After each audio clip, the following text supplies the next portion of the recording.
வளைகுடா போரின் காரணமாக நேற்று பிரீமியம் பெட்ரோலின் விலையும் வணிக பயன்பாட்டிற்கான பெட்ரோலின் விலையும் உயர்த்தப்பட்டது உங்களுக்கெல்லாம் தெரியும். 2014 ஆட்சிக்கு வரும்போதும் இதே 70 ரூபா ரேட்டு தான் வித்துச்சு சிலிண்டரு. இது ஒரு பீப்பா கச்சா எண்ணெய் இந்த ரேட்டு தான் வித்துச்சு. அப்போயே பெட்ரோல் 65 ரூபா 70 ரூபா வித்துட்டு இருந்தது.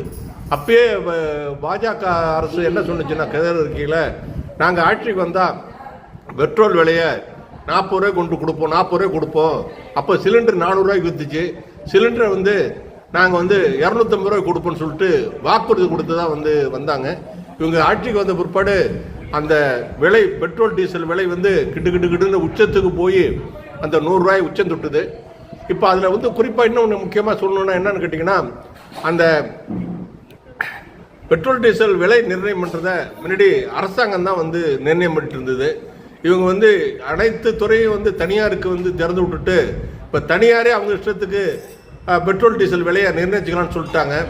அதோட முக்கியமாக இன்னும் என்ன சொல்லணும்னு கேட்டிங்கன்னா, ரஷ்யாவில் குறைச்ச விலைக்கு கச்சா எண்ணெய் வாங்கினாங்க. கொரோனாவுக்கு பிந்திய நிலையில் வாங்கிட்டு குறைச்ச விலைக்கு வாங்கி அதை வாங்கின யாருன்னு கேட்டால் அரசு நிறுவனம் வாங்கலை, தனியார் நிறுவனத்துக்கு அனுமதி கொடுத்தாங்க. தனியார் நிறுவனங்கள் அந்த கச்சா எண்ணெயை வாங்கி சுத்தப்படுத்தி இந்தியாவில் விற்கல, வெளிநாட்டுக்கு ஏற்றுமதி பண்ணாங்க. அதிக விலைக்கு வெளிநாட்டுக்கு ஏற்றுமதி பண்ணாங்க. இந்தியாவில் விற்கிற பெட்ரோலுக்கும் விலையை குறைக்கல.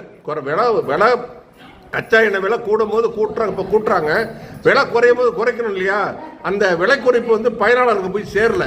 அதனால இந்த அரசு இப்படி தான் செய்யும். இது மாதிரி போர் வந்துருச்சுன்னா உடனே 3 நாளே சமையல் எரிவாயு தட்டுப்பாடு, ஒரு 10 நாளைக்கு பிற்பாடு பெட்ரோல் டீசல் தட்டுப்பாடு, இது கடுமையாக வந்துடுச்சு. இவங்க என்ன நிர்வாகம் பண்ணுறாங்கன்னே தெரியல.